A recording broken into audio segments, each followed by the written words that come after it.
nuk i themi kështu fëmijës në mënyrë tjetër. Se i thash unë, Dimitri, jemi vonë për shkollë. Dimitri, jemi vonë për shkollë.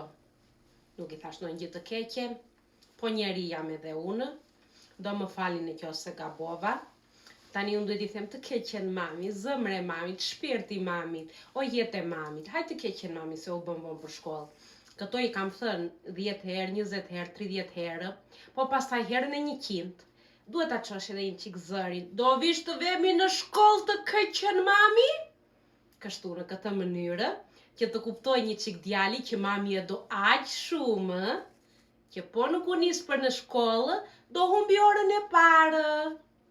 Ndaja, edhe përdorim këtë mënyrë mamatë, po puna është, pse vajti të mbyllë kjo kudir? Puna është se neve kemi përdorur mënyrat e tjera 100 herë më përpara, edhe herën e 101 të bëjmë një çik të keqen mami ty.